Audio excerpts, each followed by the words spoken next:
fitting a diet into your lifestyle. Here is the other issue with eating a diet designed simply to help you reduce your caloric intake. It's miserable. I always say that there's no point in starting any new diet or any new training regime unless you intend to stick with it permanently. If you're going to diet for a month and then go back to your old shape, then what's the point? So whatever diet you're coming up with right now, the first thing you need to ask yourself is whether you can feasibly see yourself following it forever.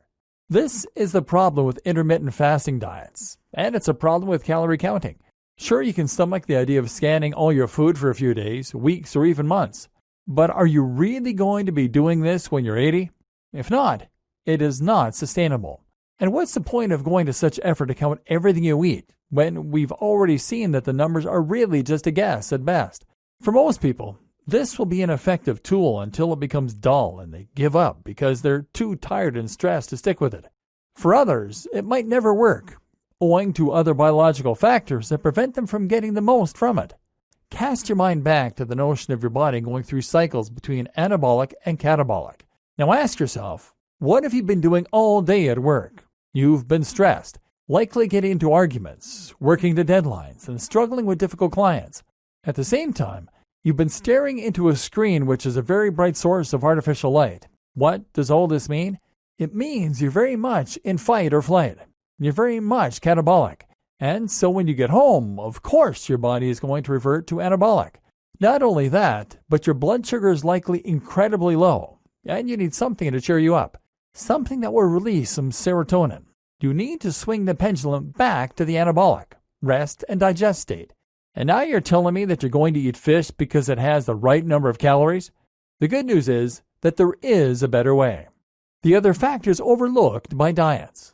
There are many more important factors that often get overlooked by diets too. One of these is the fact that we tend to eat socially.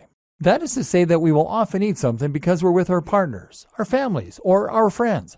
We like inviting people around for meals. We like going out for fancy dinners. And we like surprising our partners with chocolates. If you don't join in with us, then it's actually quite unsocial and we miss out.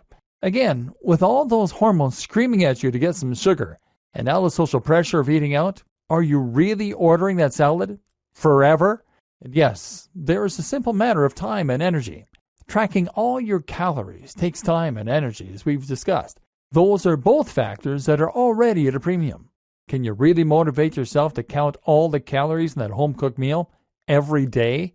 But most important of all, nutrients. And there's something else that doesn't get a lot of attention when it comes to diet, and that absolutely deserves it. That's nutrition. Too many of us view our food as fuel.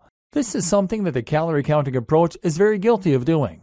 We look at food as something that we use in order to enable ourselves to keep going and to keep us productive at work. We think of it in terms of something that our body burns in much the same way that a car uses petrol. But food is much more than that. Not only should food be enjoyable and social, as we have already discussed, but it should also be thought of as being the very substance that we are made of. You've heard the expression, you are what you eat, and well, it's true. When you consume amino acids from nutrients, your body actually reconstitutes those in order to build your muscle and skin. You are literally recycling the parts of dead animals and plants in order to rebuild your own tissue. Likewise, the micronutrients found in your food help to build your bones and connective tissues, your brain chemicals, and even the hormones that help to drive you. Micronutrients are the tiny nutrients that come from all our food, and they're absolutely essential to helping us to perform and feel our very best. These make us feel more awake, more alert, more happy, and they even help to elevate our metabolism so that we burn more fat.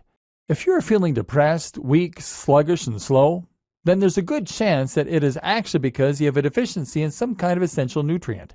These are nature's sports supplements, and they can be instrumental in helping you get out of the funk you're in. Why modern diets are the worst. And here's another thing to keep in mind. Modern diets are the worst. The big issue with modern diets is that they have essentially hacked the very system our body evolved in order to survive. Remember the way that simple sugars cause a rush of blood sugar, insulin, and serotonin and make us feel great, but then cause us to gain weight? Well, all food manufacturers care about is that first bite, making you feel good. They want to sell more of their crisps, their chocolate bars, and their cakes. And so they have made foods that are practically just sugar. These are constantly and immediately spiking the blood sugar and can single-handedly raise your chances of developing diabetes and other health conditions. What's worse is that these overly processed foods have removed all of the nutrients that made them so healthy. If you eat a piece of fruit, you'll probably find it's packed with vitamin C, vitamin A, resveratrol, and a host of antioxidants which will help you to look and feel more awesome. But if you eat a shop-bought sausage roll, then you're barely eating meat. You just eat sugar, trans fat, and salt. Likewise, if you eat a chocolate bar, you spike your sugar but without getting any useful nutrients. Remember, this is the stuff that your feel-good hormones are made out of. This is the stuff that helps to drive your metabolism forward. This is the stuff that rebuilds your wounds. So, is it any wonder that so many of us are burned out, dried up, and exhausted?